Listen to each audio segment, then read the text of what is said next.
We have human aggression, or human reactivity. He goes to daycare, he does well there, and he does well with the handlers as well. Yeah, so the daycare is probably one of the only places where we see him like actually be friendly with the handlers. Like that to us is like very like, we're like, oh my gosh, like and there's a lot of people that work there. So it's probably the only place where he goes in there and he's not reactive when he sees them. He goes up to them, they grab his leash and he's okay. Mm-hmm. He had maybe one instance at the very beginning where he growled at somebody and he snipped at them, like one of the workers. But other than that, every time we go, I think he just maybe associates it as a good place. So he starts whining, getting kind of like excited, and he gets in there. And when did he start going there? Since he was a puppy. Yeah, since he was like 6 months. Oh, okay. Or like 5 months. 5 months. Yeah, he's been going there a long time. You can relax. But, what else? I mean, I'd say he's always been like this. Like, we got him when he was probably like 3 months. Okay. Yeah, I think it was 8 weeks. Okay. Yeah. So 8 weeks. Stay. And he was, I mean, at that point he was small. He wouldn't bark to anything. But as soon as he like started barking, like at 4 months or so, like it was just like everything, like a trash can, a bike, a person, another animal, like a car passing by, everything. And I think as he's been growing up, we are aware it's an issue, so we try to expose them and correct them and teach them. So now for stuff that we can kind of control more, like the cars, like strange objects, or like dogs behind a fence, we can tell him like, oh, like sit, or... And he listens more. He listens and he'll be fine through it, like during his walks. But when it's like people like that approach him or guests, like we don't really, I guess, he's still like very anxious, very reactive. It's hard towards to have him around guests and other people. Like in the home. In the home, yeah. So like we'll have people over and we'll like you have to keep them inside. For example, if people in the backyard, we'll keep them inside. We tried, like bringing him out once people were there and just kind of on leash, letting him sniff, and he just was reactive, like wanting to bark and lunge and just not calming down at all. Then I think another thing, when he was younger, like we would take him to like family barbecues and stuff with taking him with to guests. Everything.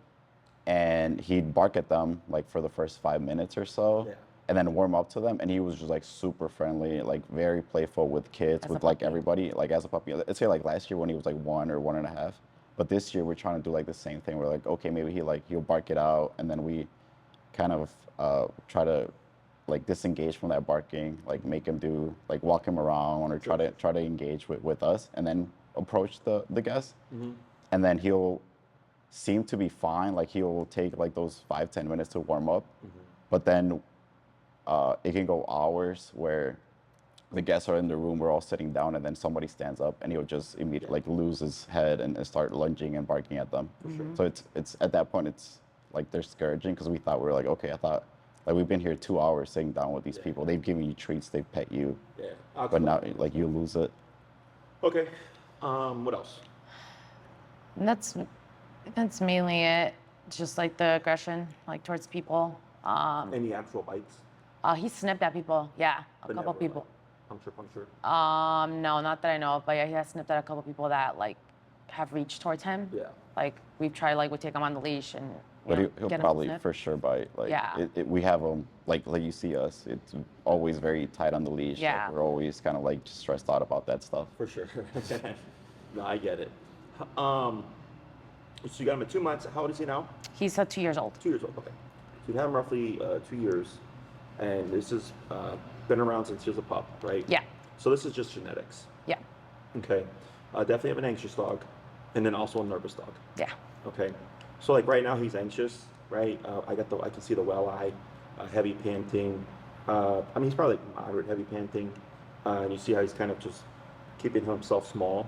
Now that to me looks different. Maybe that's just how he lays, right?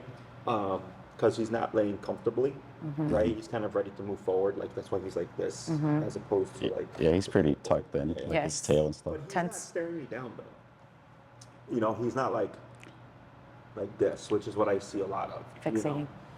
And then even when I came into your personal space, with the growl and stuff, it wasn't like confrontational too much. Like it was more of like a warning, like, hey, don't get too close. Yeah. Right? Because I get dogs that They just go. Now, it's not to say if I press him, like he won't do it, right? But these are things that I notice. The reason for the 2 hours, everything's fine, and then the trigger, that's classic nervous dog. Okay, so like right now, I'm not moving very much. My energy's fairly passive, but if I jumped up and started clapping, I anticipate he'd start barking. Okay, so nervous dog. So fear, nervousness, anxiety look similar, but they have defining features. Okay, nervousness, initial outburst, bark, bark, bark. They'll calm down, everything's fine. Somebody jumps up and claps, somebody laughs too loudly, right? Trigger. Anxious dogs tend not to settle very well. Like he's actually holding for an anxious dog pretty good. Anxious dogs tend to want to move, right? They sit down, they stand up, they go over, they hop on the couch, they walk around, they go in circles, they sit down, they're panting, right? It's a lot of movement. It's kind of what he does in daycare. Yeah. Like he never very rarely does he like lay down like this, but he's always kind of just pacing, walking around, surveying the room. That's anxiety. Yeah. Okay. And then like we mentioned earlier, we do try to, I guess, teach him commands so he can do like a downstay, and we can very well. like we can have him like this, but as soon as we like release him, if we're like, okay, do your thing, he'll just go to reactive state. Correct. So and in fear, they never let it go, and typically they move away from the threat. So like for example, when I move towards here to give the mic, right, barking, but then moves around you because he's going, I'm scared of you, I'm not a threat, right? And then if I were to move away, they would move in, and if I move in, they move away. So fear, anxiety, nervousness, they look similar, but once you see these things, like you can really start to kind of pinpoint dogs' stress responses, and everybody's a mixture of things, okay? Some dogs trigger into anxiety very easily, so they're more anxious than anything. Some dogs are more fearful, some dogs are more nervous, right? Some dogs are a mixture, and there's some dogs that like nothing scares them, right? Nothing makes them anxious and stuff like that. It's the same thing with people. There's some people, especially now, in my experience, a high rate of anxious people now, right? And I've been doing this 15 years, and the number of people that I had that were anxious people in the very beginning of my career is very different than the number of the people that I work with now that are anxious, you know? So, and like me, for example, I've experienced anxiety in my life, right? That's just an emotion, but very rarely. I've also experienced fear, very rarely. I grew up on the South Side, like, gang banging, gunshots, all that stuff. And it's funny because when we came here, we're talking to our neighbor, and he was saying lots about the neighborhood, like, I guess in a way to kind of like, warn us. And tell you about it, yeah. Day in the office, man. Yeah. And my wife's from the suburbs. Okay. So from her, it's like, it's like us. it's different. You know what I mean? it's like us. Yeah. I grew up in the South Side, and then she's from suburbs. Yeah. Romeoville. From California. Oh, okay. Yeah, yeah. So right by the jail or whatever, Yeah. So I'm used to it. So I'm like, okay, cool, it's just whatever, another day. But it takes more to trigger me, and I've had employees that little things can trigger them more easily. Does that make sense? Yeah. So it just comes down to genetic makeup and all that stuff. When it comes to dogs, it's the same thing.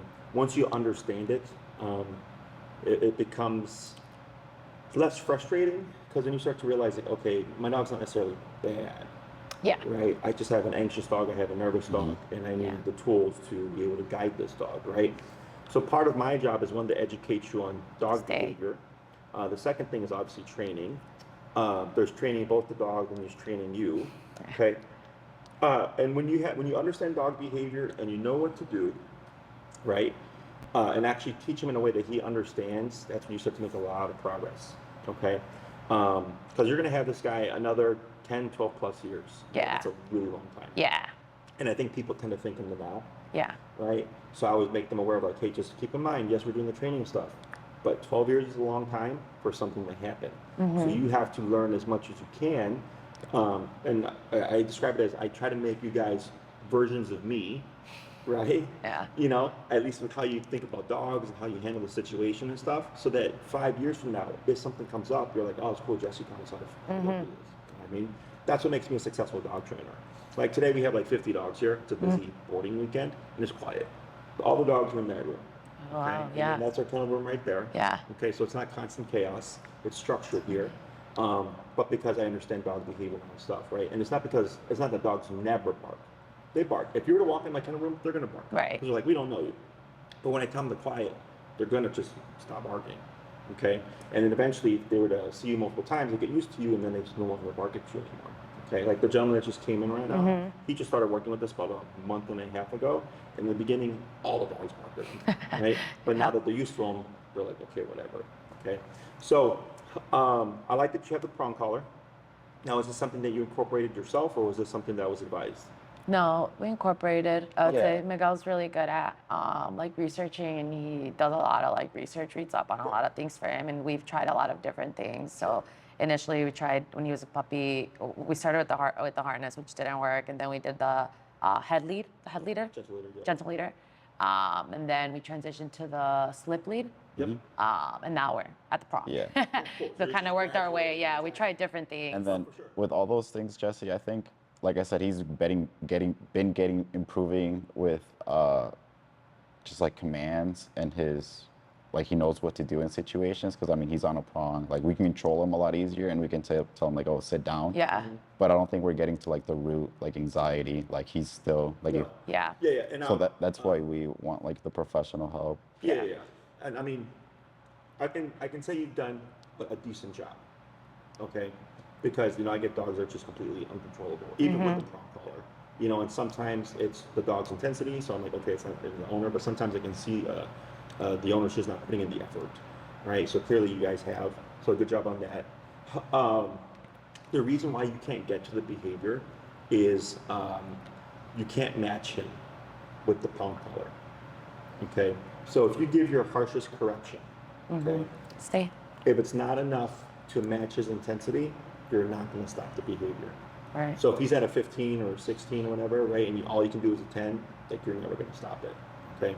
The other thing is, and this is my theory, okay, let's say I come into your personal space and he starts growling, okay, he's perceiving me as a threat, right? So he's going, hey, this is a potential threat, because he doesn't know how to read, or he doesn't know that, hey, you paid for this consultation, and we're here for a reason. Yeah. Right? And if you correct him with the prong collar, right, and he's like, why are you correcting me? I'm telling you there's a threat here. You see what I'm saying? Like it doesn't. He doesn't understand. Exactly. It doesn't really make sense. So it's like you see something bad happening, and you see someone calling 911, and then you're stopping them from calling 911. You know what I'm saying? They're like, what are you doing? Yeah. It's like the same thing for the dog. So that's one thing behaviorally with prong collar that I never fully kind of understood in terms of like how other trainers, why they apply it that way. Because the main thing is once you see the world like a dog does, right? And you go, oh, okay, like he's reactive towards these people because he's seeing potential threats, right? And I have to get him to go they're not a threat. Right. But because this thing is physical and you're attached to him, in my theory, you're just trying to stop him from doing something that's completely natural and instinctual, and technically speaking, coming from a good place. Right? Yeah. So that's where e-collar comes in. Because one, he doesn't know where it's coming from. Two, we can actually match his intensity. Okay? So every dog is different. I know a lot of times people think like when the dog's being aggressive, that the number's going to go very high or whatever. So keep relaxed. So here he's just watching, he's observing, he closes his mouth, he's a bit of attention, lip licking, there's a stress response, right? Vigilant. It's all fine. Yeah. Nice. You see? So in these cases, especially with previous experiences, it's very easy to get very edgy, right? But the thing is, once you start tightening up and stuff, you now start communicating to him. And I know that you're prepping for him, but he feels a tension and he relates to that. Yeah. Because he's like, hey, the moment that person came in, you got tense. So that must mean there's a problem here. You see that? So here, just being completely neutral, like you can have your leash short, but you see how it's slack, Yeah. right? So even if you lunge, like he's not getting anywhere. Right. Okay. Plus, my employees, he's like 30 feet away, right? But it's just that instinctual reaction. Yeah. But then he picks up on it, and now we just have this kind of negative feedback loop. Okay. So with the remote collar, it does a number of things. One, we can push behaviors and correct behaviors, and the dog doesn't know where it's coming from. That's the main thing. Okay. It's not tied to Associated with you. Exactly. Got it. Now, I've seen dogs associate the collar to the remote, but they don't understand that you control the remote. Does that make sense? Yeah. So when we work with fearful dogs, right? Fear aggression. I brought my sleeve here. If I come in and I touch them out of fear, they might bite. okay? So I go to pet them because that's the main thing that they're scared of, is that I make contact with them, okay? They think I'm a threat. So I touch them, they flip out, we start correcting them on the remote collar until they stop attacking, and then I continue petting them, and they're like, okay, I tried to attack you, something happened, I decided to stop attacking you, the thing turned off, and you're still petting me, and everything is fine. Because it allows a dog to be in the situation in a neutral state and then realize like, oh, maybe everything is fine. Does that make sense? But unfortunately, like, we can't explain to the dog like, hey, there's nothing to be scared of, whatever, I'm gonna pet you, right? We can't do that. If you try to forego the corrections and just pet the dog, a lot of times it'll just keep happening and happening and happening and happening because nothing's saying don't do that. Right. Okay, we need something that says don't do that. Your prong collar says don't do that, but if he's beyond the 10, we're not going to match him, but then also it's tied to you, right? So we want the dog to start thinking that his choices are what turn this thing on. So that's what starts making him go like, okay, I'm going to let you pet me this time, but I'm not going to attack you. We'll see what happens. Nothing happens on the e-collar, nothing happens to me. I'm just petting the dog. And the dog goes, oh, well, maybe this whole time, probably me, you know? But once they experience like the thing that they were scared of, but everything is fine, that's when we start to see things change. Okay. And that's where things like if we're incorporating food can have value. So other aggression trainers might use food, right? Like the dog is barking and they're throwing the food like this or whatever. Really, you're just rewarding the behavior. Okay. Whenever you give a positive, at any point when you're giving that positive, you tell the dog, do that again. Okay, now understand that the science says changing the dog's underlying emotional response. Okay, it's BS. Doesn't make sense. You're rewarding the behavior. Yeah. Okay. Once I've created neutrality, and I can pet the dog, and he doesn't attack, and then I reward. Yeah. Now the dog goes, okay, you pet me, nothing bad happened, I didn't get remoted, and then also we have food at the end. Now positive starts to have meaning. If that makes sense. Yeah. Okay. So, question on any of that stuff so far? That makes sense. I think we initially tried with like the treats, just like whenever we would see it, like at the park, see a dog, we like give him treats. Now we transition to more so like if he sees a dog and then looks at me, then he gets a treat. Like he's like not barking at the dog, he's looking at us, engaging with us, and then I'm like, okay, you get a treat because you engaged with me, not because you saw the dog. Correct. And then with that, because in the real world, unfortunately, you're going to see dogs at any point. Right. Right. It's like you turn a corner dog, like you don't have time for this. Yeah. And it's just not realistic, right? With how I approach training, like it's meant for the real world. Yeah. With the trainers, it's so cliche, but I mean, that's technically what it is. You know, I've had clients. I have one client in particular. She lived like on the 23rd floor of a high rise or whatever. Her dog was dog reactive. She had to go up and down the stairs 3 times a day because she couldn't get on the elevator. You know, and she used to go like at 2 o'clock in the morning, like at these really weird times because she was trying to avoid people and all that stuff. You know. Yeah. And I think by class 3 or 4, she was on the elevator again. Nice. So lost her exercise though. Yeah. So here, when we get these problem behaviors, most people think I'm going to come in and just push the behavior. Okay. Yeah. That's incorrect. First thing you always do is teach e-collar heel, and then see what does it fix. Most reactivity is fixed through e-collar heel. Heel will fix about 70 to 80% of problems, especially problems that are frustration based. Things like people approaching your personal space, it would not cover that because that's a context. Right. Right. But if you're just walking in the world and he sees a dog and you're like, oh, that's his arch nemesis, right? Like, stuff like that goes away. It does have that. So, because we start to focus the brain, and with e-collar heel, what we're doing is we're making him more concerned about you than he is about the environment. Okay, because now there's a physical attached to you. So if he breaks his attention from you, and I have physical consequence, right? He's like, oh crap! Like, what's more stressful, the dog that I see over there, or if I leave my mom's side and I get corrected? Does that make sense? So, the physical stressors will always override emotional stressors. So seeing a dog and not liking it is an emotional stressor, right?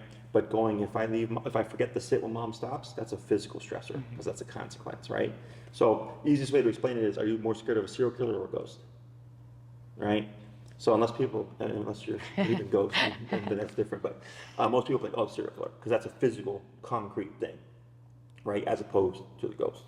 So I go, same thing for the dog, right? We have the emotional stressor and then we have the physical stressor. And as long as I'm matching the dog with the physical stressor, the emotional stuff starts to go away. But then the dog starts to think again, like, okay, I've been ignoring dogs because I didn't want to get corrected by mom, but nothing's been happening with the dogs. And then he starts to realize, like, oh, okay, maybe they're not threats.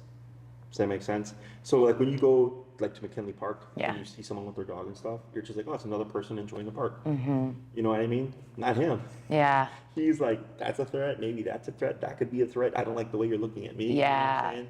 Yeah. Even in the neighborhood when we walk, there's certain dogs, like there's like 2 or 3 dogs where like he sees them and he like just goes off, like he hates them. He's just like, and they go off on him, and it's just like a thing where we're like pulling him. Exactly. Yeah. So, question on any of that stuff. No, that don't make sense. Do you know what the technology of the e-collar is? No, not right now. No? Have you ever been to a chiropractor or physical therapist? I have, yeah. Have you ever had TENS therapy? No. No? You know the machine that moves the muscles? Yeah. Yep. So that's an e-collar. Okay. So most people think of it as like electrocution. It's incorrect. It's just a miniaturized TENS unit. So it's electric, but not electricity. That's how I explain it. Not shocking. It's just a muscle stimulator. Got it. Okay. So if you go to Walgreens and you go in the back pain section, you'll see it'll say TENS units, right? And you'll see a number of them. That's essentially what an e-collar is. Okay. The only difference is how it's delivered. For TENS therapy, they use a lot in like sports rehabilitation. Yeah. Yep. They use it to break up muscle tissue or scar muscle tissue, easing if you have tension to kind of relax the muscles and all that stuff. Or like I think in some cases where like if your arm hasn't been like used in a long time, where it kind of gets Physical therapy.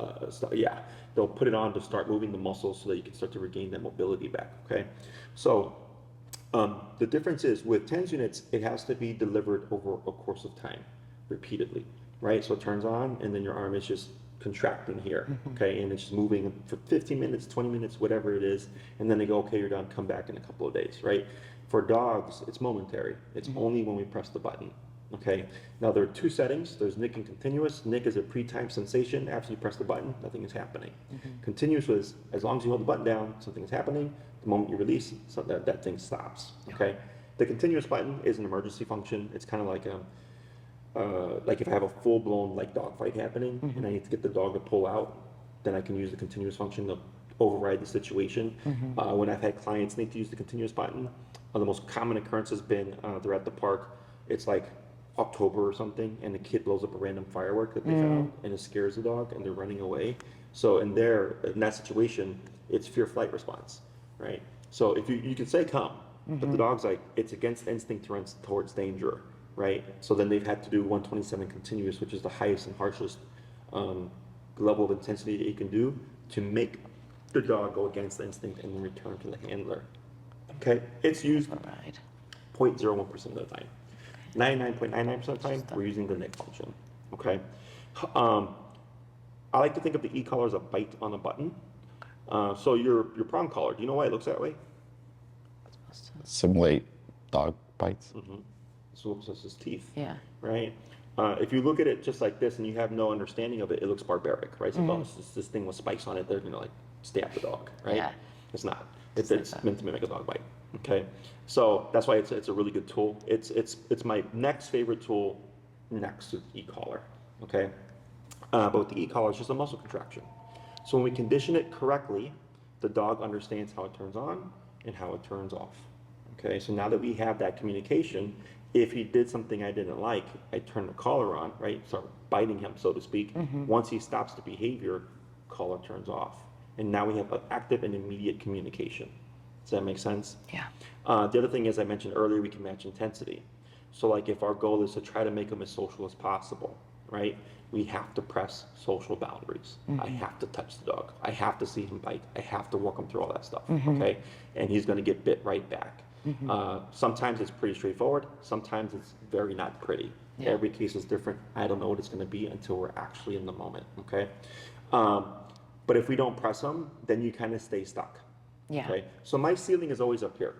People typically come in down here. Yeah. Because they don't understand what e-collar can achieve when done correctly.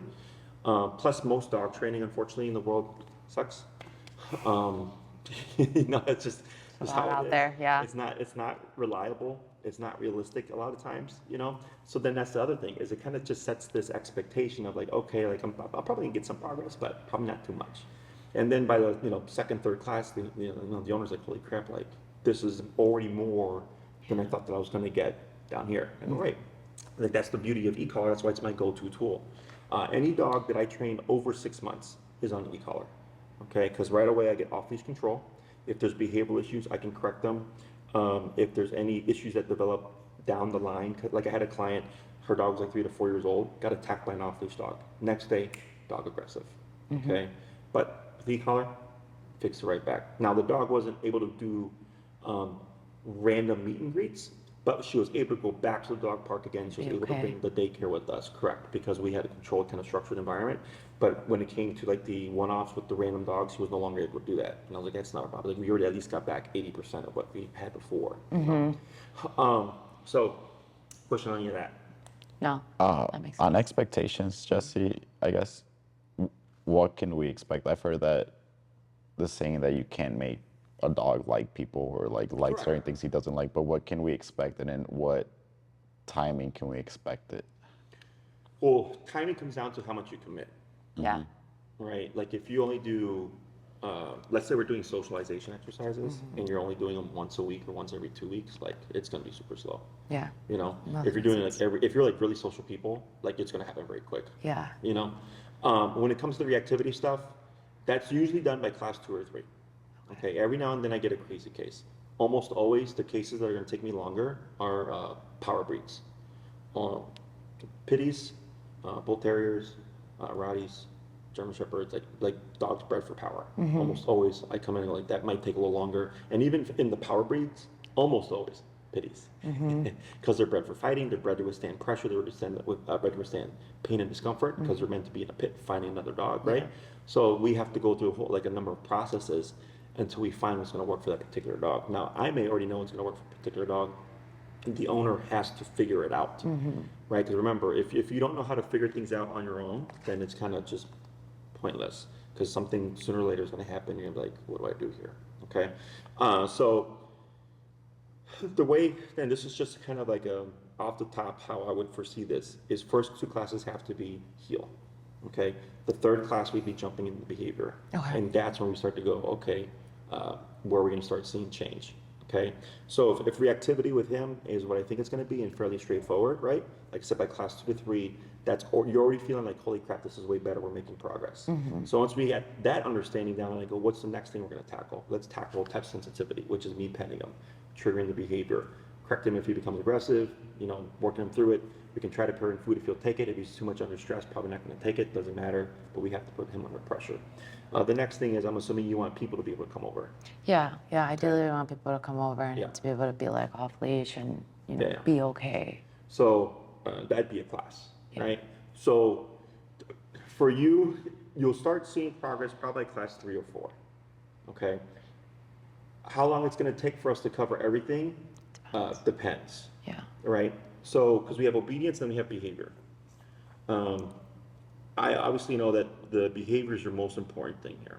So I want to get what's necessary for the behavior first, get as much as possible early on, so that for the rest of the program, while we deviate to do obedience, you're still working on behavior. Does that make sense? So, and in sometimes it works out where it's like we have to do an obedience instead of a behavior thing. Like it just depends on what's going on. Okay. But I try to get the behavior stuff as soon as possible because let's say you're doing like a long TOVI program, right? Is you come back each week and you can give me feedback, you can ask me questions. So if something happened during the week and let's say we've already covered behavior and we're going to cover recall for the day, right? We spend 5 to 10 minutes talking about the behavior stuff. I'm like, okay, this is what you're going to do this coming week. And I give you some exercises, right? And then we go on the recall stuff. So you're able to continue trying to push things behaviorally while we also try to cover things with obedience. Because it does come to a point where we could revisit the behavior and it's completely pointless. Like after I've pressed them, you have to press them out in the real world, out with guests coming over and expose them. Exactly. So if it's like, oh, could you show us the exercise again? We forgot. That's different. Yeah. Right. But if a client's like, oh, can we redo it again? I'm like, the dog's probably not going to do anything. right? They're like, yeah, but I would just feel better. I'm like, all right. And then we just spend an hour literally getting nothing done. Because Yeah. it was already done. Yeah. It's that. But if that's what they want, I go, sure, no problem, you know? But you should start seeing considerable change like right away, okay? So the one thing about remote collar, when done correctly, and you go and you follow the instructions, because that's what holds people back, is let's say your dog did end up having a high number on the collar, okay? The human sometimes struggles with that emotionally. Or they go, oh, how do I know I'm not screwing up my dog? Because it's hard to think that pain and discomfort could make a dog better, okay? Have you been on their social media? Yeah, a little bit. Have you been on their Instagram? Yeah. Did you see the video with Willow? I don't. Remember the names? I'm not gonna remember. No. So there's a video with the dog named Willow, who I've known for a few years now. I think I have. It's a brown pitty, and she's muzzled, Yeah. right? And you see me touching her, and she's doing this Tense. because she does not want me to touch her, right? Yeah. She used to come at me at the kennel doors and all that stuff, and I'd walk past, and then it's so she never liked me, but she was never too bad. And then one day I had to actually handle her, and then she was serious. So then I told the owner, and he's like very much on top of it, so he signed up for training right away. We did the training. She made progress. She was fine with me, letting me handle her, or wasn't barking at me in the kennels or whatever, right? And then something happened one day that she just popped off worse than before. Yeah. And I was like, what the fuck? So, so I told the guy, and I was like, no problem. Like we've trained her. I'll figure this out when I have time or what have you. Yeah. He ended up leaving a couple weeks ago for a long international trip. So he's like, I'd like to do a boarding training, so I would like for you to like dedicate time to figure this out. I said, sure. So I did a number of things, but I ended up having to very harshly correct her. Okay. So the video where I'm touching her, she's tense, is the very first day. And then a week later, you see her wagging her tail and coming towards me and like actually rubbing into me, going like, I want you to touch me now. Okay, and then she was like that for the rest of the stay. Okay, so now the next time she comes, I'm expecting a little bit of a regression, and then we're going to correct it because I already know now what to do. And then we're going to have to do that over and over, and eventually she's going to be like, hey, Jesse, I know you mean business, I'm not going to screw with you anymore. Yeah. Okay, but even myself, because I didn't want to make her worse for my staff. And not that was making her worse, it's that I would stress her out, and because she's stressed, then she gives my staff a problem. Yeah. Okay, so that's what I was concerned about. But since he did the board and train, I'm like, all right, I'm here, and I have time to dedicate to this problem now. I ended up going to what I thought was going to be the answer, which is in her particular case, I had to do 2 e-collars.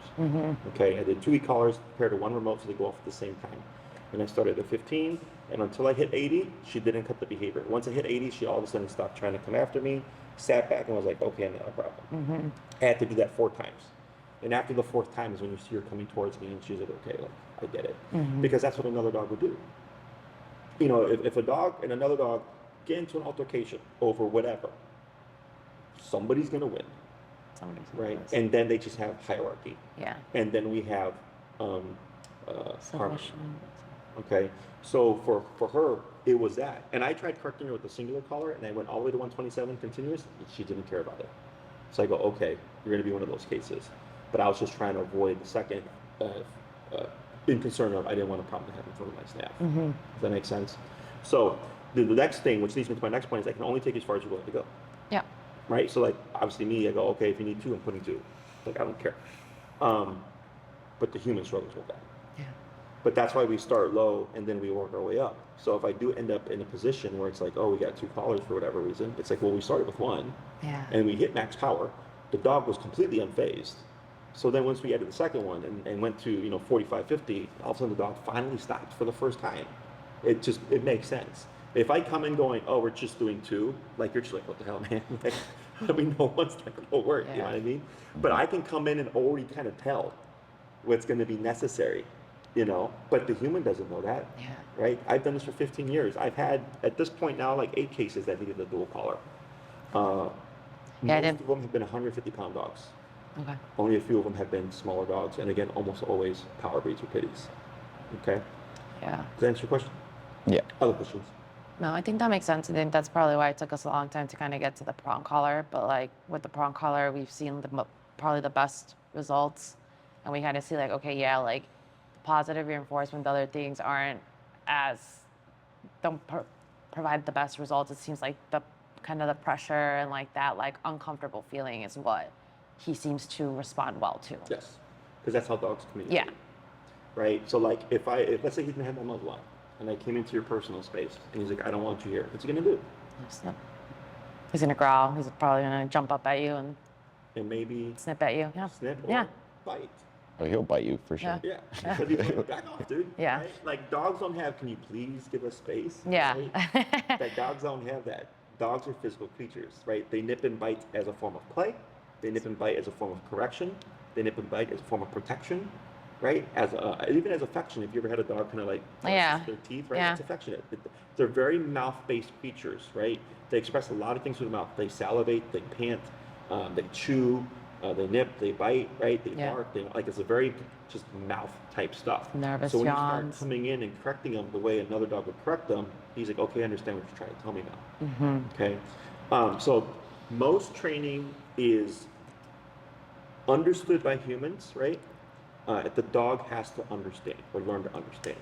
Whereas I train in a way that the dog instinctively already understands. And then the human can learn to understand. Does that make sense? Yeah.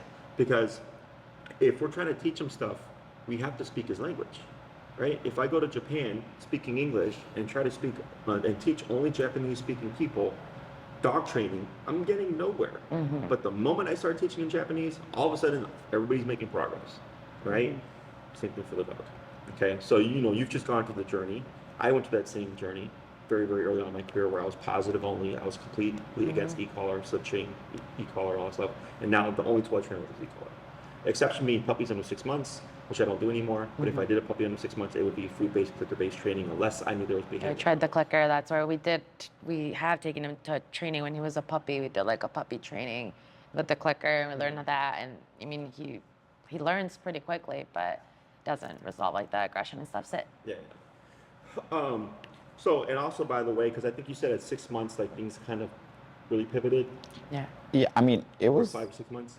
Once he started barking, once he before- realized he could bark, and he was little still, and as soon as he realized he had that, he was like bark at everything. So when we first got him as a puppy, it was like a puppy, just like kind of like Little fur ball. running around, like he see people and like go up to them and stuff and just be like playful, like show his belly, stuff like that. But as soon as he like could bark, As soon as he maybe Yeah, like like- realized what was going on, maybe. like at everything, trash cans, bicycles, cars. So there are 3 key psychological pivotal points in a dog's life: 6 months, a year, 2 years. Okay. So at 6 months, we get what I refer to as terrible twos brain, Yeah. and then teenager body. 1 year is teenager brain, adult body. 2 years is adult dog. Mm-hmm. So a lot of times clients don't notice like, oh, my puppy was super social under 6 months, and then after 6 months, just change. Mm-hmm. I go, right. And a lot of times, any dogs or any people they met before the change are completely fine, and then Like your anybody parents. afterwards is like no go. Our family, yeah. Yeah, it's super common. Okay, or something can happen around that time frame. Like let's say you're at the dog park when he's a puppy. Yeah. He's 5.5 months old. Another dog nips him, right? And the timing of of his age and then the nip or the correction, or whatever, now turns into a problem. Okay, that's super common as well. Yeah. So, and then for me, again, this is just genetic stuff. If there's anything that you guys did wrong or anything like that, clearly you've been trying to address the issue, right? Mm-hmm. But this is just something where it's kind of more advanced. Okay. Yeah. Any other questions? No. I'm assuming you guys are looking for an in-person program. Yeah. We want to learn what we can do Good. to Or- work with him. Also open to just suggestions, Jesse. Like we want to be like super involved and learn as much as we can Yeah. for like ourselves. So we think that would be the like in session, like 12-week Whatever. programs or Yeah, whatever. That would, But in you- person is always best. Yeah, Okay. let us know It's just sometimes what you think. because of lifestyle or Yeah. work or whatever, clients aren't able to.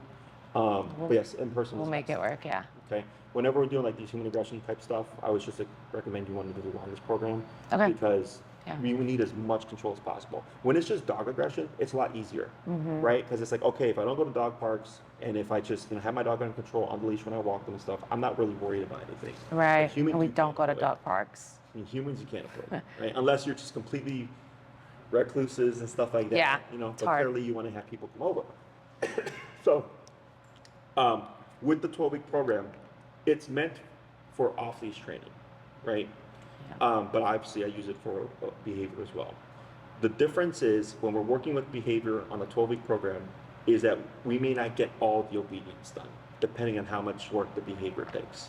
If the behavior is very straightforward and we're just making progress and you're doing your homework, and let's say he just happens to be an easier dog to work with, I know the behaviors can look bad, but sometimes the dog just, once you get the right tools and the right training in, is super easy. And sometimes it's not. Again, I don't know until we get started. But if the behavior is straightforward, then we get more done with obedience. What the obedience allows us to do is they have more control over our dog to be able to do more things. So Obedience like is like him listening to us, like following commands. Is that what you would yes, say? Okay. On or off leash. Okay. Right. Yeah. So let's say we do the social exercises so that we can get them to socialize with friends and family, which are the people that matter. I don't care about the random people on the street. Yeah. Okay. I care about the people that are going to come over to your home because that's realistic to expect. Right. Okay. Is if he sees someone, and it's funny because if let's say he's seen a friend 100 times, but he's just never warmed up to that friend. Right. Once you do the training, they're almost always the first person that he warms up to. Okay. Because he's already seen them 100 times. He's just not been able to snap out of suspicion. Yeah. Okay. And then the people that he would have met for the very first time obviously would take longer because that's his first experience with them. Yeah. Okay. So let's say we're doing the socialization exercises. You do them 100 times. Like Jesse, we don't think he just doesn't like people. Yeah. I go, that's fine. Like we did our homework, right? As long So as then we he's have okay. control. Yeah. So like let's say we're gonna have people come over, but I don't want to have to put them away or whatever. I can tell them go to your bed. You're not gonna move for the next 3 to 4 hours until someone's gonna be here, right? My guests come over and they go, our dog's under control. He's not gonna bother with you, but also don't bother with him. Yeah. Does that make sense? And then so he's still allowed or able to be in the social setting. It's just if he doesn't like people and he doesn't want to be touched, then I go, well, we can't make him like that. Right. That makes sense. He's the one that makes that decision. But we have things that we can do that can help facilitate that. Yeah. Okay. In terms of like the recall type stuff, that allows you to have him off leash outside at the park. Yeah, that would be ideal. Like, we've tried, but it's hard. It can seem daunting. Yeah. Right. And this is where behavior comes in. So like, I have a couple of reactivity cases right now that have gotten to the point of I can have my dog off leash, and their concern is like, well, Jesse, if my dog's 20 feet over there and there's another dog over there, Right. like, how do I know? So there's things that I educate you on to help you navigate the world so that we don't get a problem, right? And obviously, most people instinctively do this, like when they have a dog like this, they tend to pick a pocket, right? Where I'm going to be here with my dog off leash. I know my dog has issues, so I'm going to keep him away from people, right? So that's just etiquette. Yeah. That's how I would phrase that, right? It's not like, okay, I'm taking my dog off leash and we're going to the middle of like Oz Park where everybody's playing and there's a baseball game going on, all that stuff, right? Like you know where you can use your obedience, okay? Everybody, in terms of that, advances differently because it comes down to you at the end of the day. If you go, I don't trust this dog off leash, then you're not there yet, okay? Yeah. Because people always ask, like, how do I know I can let my dog off leash? And you'll know. Yeah. Okay, because if you're not willing to do it right now, you're not ready. Right. Okay, the day it literally just happens, you're like, you know what, he's a great dog now, and you just take the leash off. Okay, I've even had clients where I've told them, your dog is awesome, your dog in my eyes is off leash trained, and they're like, I would never trust this dog off leash. And the dog's like, what do you fucking do? Yeah. But it's because it was a reactive dog or something happened, so it kind of created an anxiety or a trauma for the owner, right? That they have to work over that, and a lot of them do get over it. It just takes them much longer than the dog, because they have to gain that trust back. Okay, question on any of that. That makes sense. That makes sense. Let me think here. A very common question I get is, when does the e-collar go away? Okay, in my book, when you need it, it doesn't. If you have guests coming over, Yeah. you need it. You can be off leash, you need it. If it's a great dog in the house and it's just you two, you don't. Yeah, like in the house, we don't use the prong collar. We only use it when we take him walks outside the house or like outside the house. But in the house, he doesn't have In it. the house, I think he's really, really good. Yeah. Like with the people he knows, like kids, grandpas, Yep. like Yeah, our super parents good. or siblings. Like no resource guarding, no like Yeah. nothing. Yep. So in those cases, you don't need it. Yeah. Right. If you're doing the training correctly, and you're following my instructions, you should not be using the collar all the time. Okay. Yeah. It's simply present. The collar is on, okay? Don't need But to you use it. shouldn't have to always be using the button. So what can happen is people get stuck in what I call management phase, okay? Where they're constantly using the button, or like, let's say it's 5 times on a walk and it's an hour-long walk. Like 5 doesn't seem like a lot, right? But I want everybody to get to 0. So if somebody's stuck at 5 corrections every single walk, what does that tell us, you think? Just Not really work. You're not seeing progress. Why are we not seeing progress? overcorrection, maybe overcorrecting. No. You're not. The message is not clear. You're not high enough. Oh. True. You're not high enough. And that's So it's not under correcting, it's you're not correcting enough. Okay. Right? Or correcting appropriately. Mm-hmm. So if, like, let's say his number's 65, You need to make it more. okay? And then you're just at 45. You see that? He's willing to make mistakes. He's willing to make bad decisions because 45 isn't enough to make him think otherwise. And that's what we see with the prong. Like we correct them, and it's like, okay, we've been doing this for 6-7 months now, and it's like the same thing every walk. And, you know, obviously you're trying, but it's because you can't match. You know, so that's where the B collar comes into play. But if you're going, well, Jesse said 65, so we're just at 65, right? And you're like, hey, Jesse, you were right. Like, it's been 3 weeks. We've not touched this thing once. Perfect. Good job. Right? And it stays there. So I had a client, it was a pit bull named Psylocke, dog reactive, very dog reactive. It took us time because her number ended up being 127. Okay? But it was 127 for every single thing. So then they made great progress. Reactivity is done, right? I see them like 2 to 3 months later for a checkup or whatever.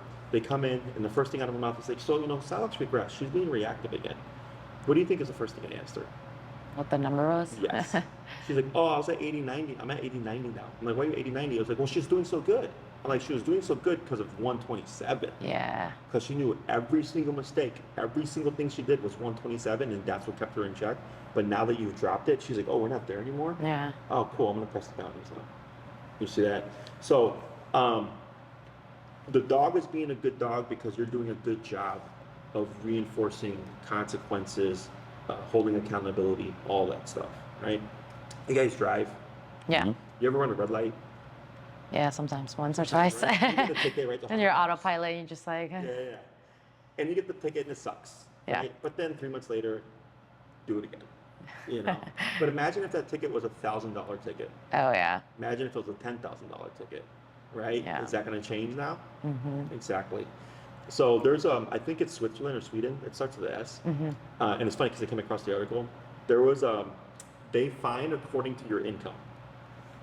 So there was some guy. So it's impactful. Yes, some guy over there, you know, some big shot or whatever. I don't know if he was from out of town or something. Was like speeding or whatever, and he got a bunch of fines. And then when he got that total, like it was like whoa, you know, because it was enough money that it meant something to him. Obviously, if you're a millionaire and you're running around, like who cares, $100, whatever, right? So same thing for the dog. Once we start correcting consistently with an impactful number. So let's say it is 65. He's great for 6 months. And then one day something happens, right? And let's say you happen to be at 25 and you correct him. He's like, whoa, we're at 25 today. And then immediate regression. You see that? But if you're still at 65 and you correct him, he's like, oh crap, it's been 6 months, we're still there. Like that's what helps the dog really keep the lesson is that we're consistent with all that stuff, okay? So, and again, like the hardest part of the training is always the humans.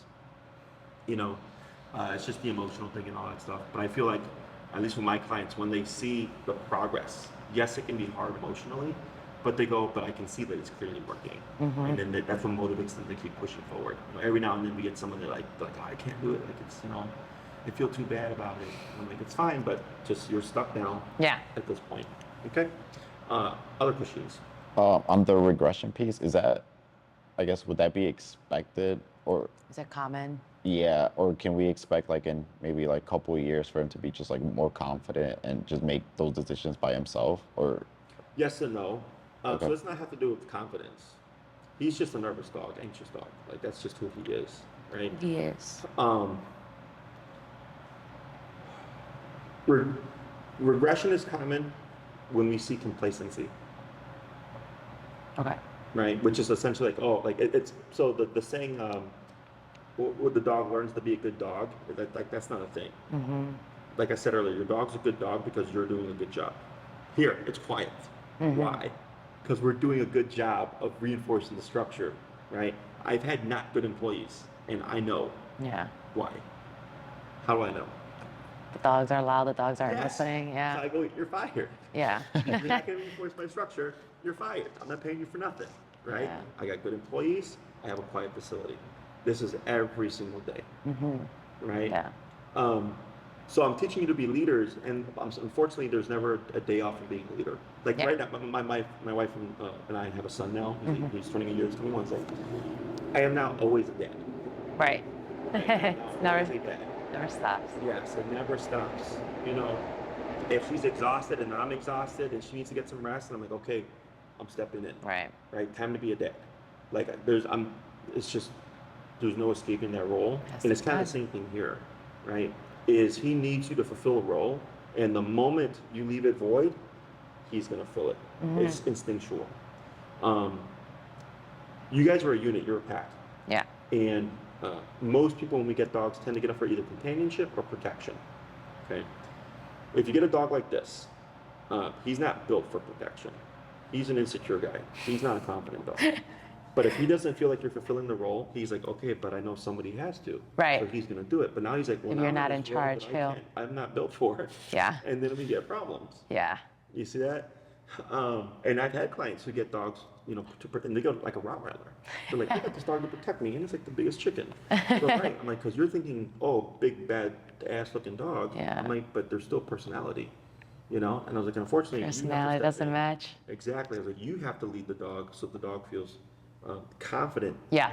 in you, right? And that's what helps a lot of these things go away as well. So it's not just, it's like, it becomes complex in the sense of like, it's not just pushing him and correcting the bad behaviors you don't want and stuff like that. It's again, teaching you how to lead him so that he goes, okay, I'm gonna keep my shit in check, We're in charge. but you're in charge. Yeah.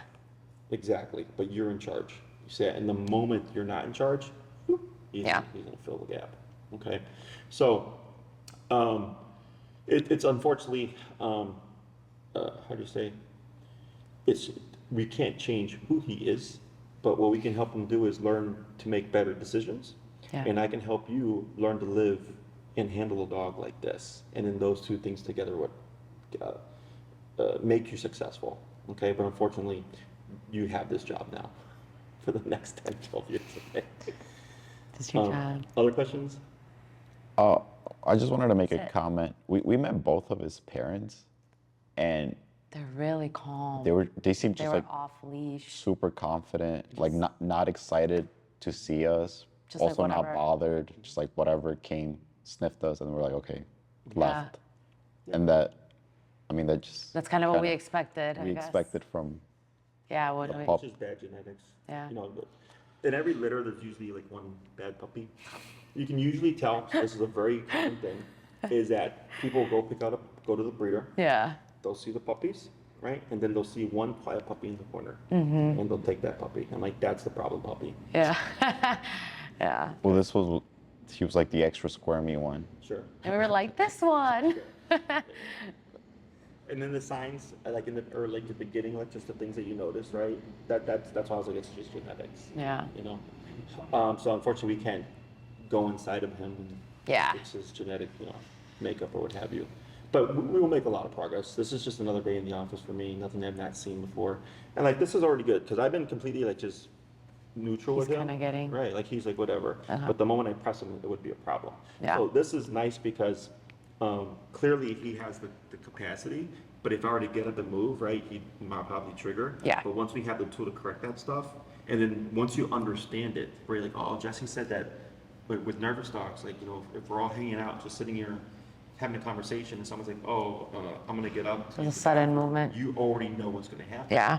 So what happens is he has a pattern. It's calmness to movement, right? Sudden movement, trigger, right? So once we start the training, it's calmness, some sudden movement, trigger, correction. So the next time it happens, it's calmness, sudden movement. Do I want to trigger now? The decision. Exactly. Is that we start to disrupt the pattern, and eventually he starts to go, okay, these are things that don't pertain to me. I don't have to worry about it, right? And I tell everybody, like, you want it to where if your dog's sleeping and somebody gets up, they don't even open their eyes. Yeah. See, Right. he's very like, Yeah. as soon as something happens, he says, if people are over, he will not sleep. He won't like settle. He's just kind of like, Yeah. what's going on? Once we get him in check, you're gonna start to see him settle Yeah. and relax and fall asleep. It's just he's under so much stress that he can't relax. Yeah. Okay. Other questions? Maybe you're gonna get to it, but just understanding like next steps or like the programs Sure. or. So I recommend the 12-week for you. Okay. Because we need as much control as possible, but at the same time, we need time to get all the things that you, all the goals you want. We do have two different types of programs. The 12-week obedience one is a fixed timeline, right? Like it's, or time frame. It's 12 classes, once a week for an hour. Towards the end, depending on where we're at, I tend to space the classes out to give you time to practice and make mistakes and all that stuff, okay? There's also a behavioral program. You can do either one. The difference with the behavior program is it's meant for the life of the dog, meaning if something happened 3 years from now, like you finish your program, everything's good, you're happy, right? Something happens 3 years from now, maybe someone accidentally steps on his tail and you see some regression. You call me up, hey Jesse, this happened, so on and so forth. I go, no problem, about 3 to 4 classes, we'll get it fixed again, so to speak. And then I come and meet you, but you don't pay extra for those classes. So it's kind of like a warranty, if you will. Whereas with the 12-week obedience program, it's meant for obedience, but obviously I use it for behavior too. So then once those 12 classes are up, if you decide to come back for more classes for whatever reason, you're just paying for those extra classes then, okay? Okay. So, and they're very, in terms of pricing, Tina can send them to you, just so you're aware. You don't have to do the behavior program. It's just there if you would like to have that peace of mind if something happens in the future. I'll come in and address it, and then you don't have to worry about paying more money or whatever, okay? So Tina handles all my bookings. You reach out to her, you go, hey, we'd like the 12-week, please send us the information, and if you want to expedite things, you can send her your schedules, okay? Yeah. So ideally, we want both people there. Anyone who's going to handle the dog is welcome to join in on the class. However, I'm going to focus on you guys, since you're the primary handlers, but if one class you're like, hey, can you focus on our nephew or cousin, they also handle the dog. We need him to learn or her to learn the essentials. I go, sure, no problem. Okay. So then if you send her that, because that's what she's going to ask you for, and then she takes your schedule, and then she looks at my schedule, and she sees where do we meet. Okay. And then typically it's the same time every week for an hour. It's a recurring time. So if it happened to be Saturday at 9 o'clock was available and you're available, right? So then for 12 weeks plus 1, so 13 weeks, Saturday at 9 o'clock is your time. Okay. It's going to take it from you, okay? Sometimes there's people that scheduled a long time ago for like a 9 o'clock, so that might happen. Then we might just reschedule or move to a different time. But other than that, that's your time, okay? Let's say you go out of town, you travel or whatever, and you miss a few of those weeks, but you let us know ahead of time, not a big deal. But once we hit the 13th week, it's like you've used up your priority. We already have another person that's booked to start afterwards, right? Then she would just have you reschedule the remaining classes wherever we can put them to finish up the program, okay? It is painful to get started right away. There's a contract that she would send. Feel free to read the contract, feel free to ask questions about the contract, but it is first come, first serve. So sometimes clients are like, oh, like these times are available, and then, you know, they ask a lot of questions, and then a week later they sign up, but then a lot of those times are gone now. And they're like, oh, what happened? I'm like, well, you know, we're going back and forth, so first come, first serve. In the color, I put them on to be the Dr. Black edition. Tina will send you the information on this stuff, so you don't have to worry about it. Oh, okay. If you get it through us, it is 10% off, and as clients, we get 10% off all of our retail here, just a heads up to you guys. I don't care where you get the collar from, but I do care that you get the correct color. Yeah. Okay. And then in terms of starting time, there's availability if you want to get started as soon as possible. And it all just comes down to when she has the contract signed, payment is submitted, and then obviously your calendar so she can put you on the schedule. Okay. This coming weekend, I'm out from like Wednesday through Saturday because my son's birthday. But then I'm training on Sunday. But this Sunday, because of 4th of July, I'm only going to be here at the facility, whereas typically I train out at Oz Park. Okay, but 4th of July, there's so many fireworks outside. Yeah. It's not even worth it. That was another question, just where the training would be here. Yeah, so I actually train at Oz Park on the weekends, and I train here during the weekdays. Okay. Okay, so if you want to be outside at Oz Park during the weekends, you know, just let Tina know, and then she'll see where there's spots available. Otherwise, for this coming Sunday, if you're trying to start as soon as possible, I would be training here because of the holiday fireworks. Okay, and then the following week, pending weather, I'm back at Oz Park again. If it's raining and stuff, I typically just train back here. Oz Park also floods, which people aren't aware of. Yeah, it's by my office. When you said Oz Park, I was like, oh, I've driven by that park. Yeah. But it's the busiest park in Chicago. Oh, wow. You know, so people like it because they get to train, right? So if he became reactive, like I'm working you through it real time. Yeah. Even if it's the first class, if something happens, I'm working you through it real time. I very, very rarely ever have to touch the dog. I try not to touch the dog. Okay. When I have to step in, it's because either the situation is too much and we don't have enough experience yet, they'll have to come in because we do have to work them through it. If he triggers and we stop for whatever reason, right, we're really just working against ourselves because he's going, oh, I was able to Stop the. Exactly. So that's where I'm like, all right, I gotta step in to get this done, just to make sure he doesn't learn any bad things, so to speak. Okay? Is there parking at Oz Park? There is, Yeah. I suggest showing up about 15, 20 minutes earlier because to find parking, depending on what time you're at, there's pay-for parking on Lincoln, which is the easiest way to get parking because a lot of parking is free, but sometimes clients gamble trying to find the free parking, and then they end up being like 15 minutes late because then all the paid for parking is taken. It's only $3 for the hour, so. But there is parking in the area. Okay. Other questions? All the trains are with you? Yes. Do you have anything else? They're an hour long. You said like the train, each session's like about an hour. Okay. Yeah. Once a week for an hour. I don't recommend more than one a week. Yeah. Well, that makes sense. Because I know some clients that want to get it done really quickly. I'm like, it's not going to help you. Not You effective. need at least a week to practice.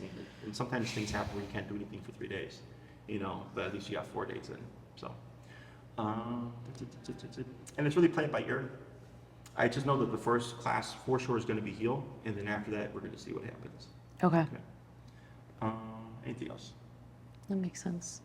Oh, payment? Is there like, do you take installments or is it one? If we did installments, payment, we wouldn't or- start until the program is paid in full. Got it. Okay. Yeah. So, you can split it up into 10 payments, but until that 10th payment is made, the training doesn't start. okay. The only exception is with the behavior program. So with the behavior program, it is half down because it's like near $5,000. Yeah. And then the rest is installments. And then the client. But I start that one sooner because obviously you're making a bigger chunk down. So in the past, what the problem we have is the client would have like the first couple classes and he'd ask a ton of questions and then not pay the rest of it out. So I'm like, all right, I'm not doing it anymore. Yeah. But yeah, for the obedience program, that would be paying for, I think that's like $27.50, and then the cost of the collar is like $300-ish with the discount. Whereas the behavior program is like under $5,000 or around there plus the collar. But that's the one that's meant for like The life of the dog. yeah, that's why it's more expensive. Yeah. So, but you can do either or, but the 12-week obedience one is perfectly fine. We just may not get all the obedience.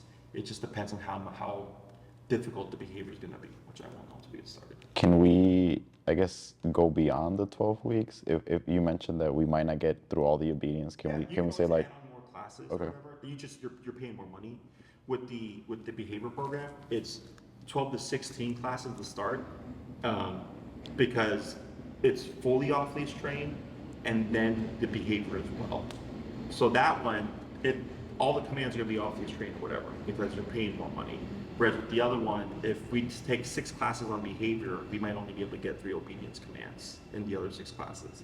So if you're like, oh, I'd like to have all the commands, then you can always just purchase more lessons. And I'll tell you, like, if tell me what you want. Okay, 4 more classes, we'll get it done. Okay. okay. Other questions? So next steps for us would just be like follow up with Tina. Yeah, she'll either follow up with you because I send her the recommendations, or you could leave here and shoot that email right away and go, hey, I want 12 classes. Here's our schedule. Please get us on as soon as possible, and then she'll get the process started. Okay. Okay. Yep. Anything else? No, I think we're good. Awesome. Well, it was a pleasure meeting you guys. Thank you. Nothing that I've not seen before. Okay. Okay. If you have any questions I forgot to ask, you can ping Tina. If they pertain to me, she'll email me. I'll send them to her. She'll send them to you. Otherwise, she'll handle the rest. Okay. Okay. Very good. Awesome. Cool. Thank you. Thank you Just so much. Take off your mics. You can put them on that dresser there.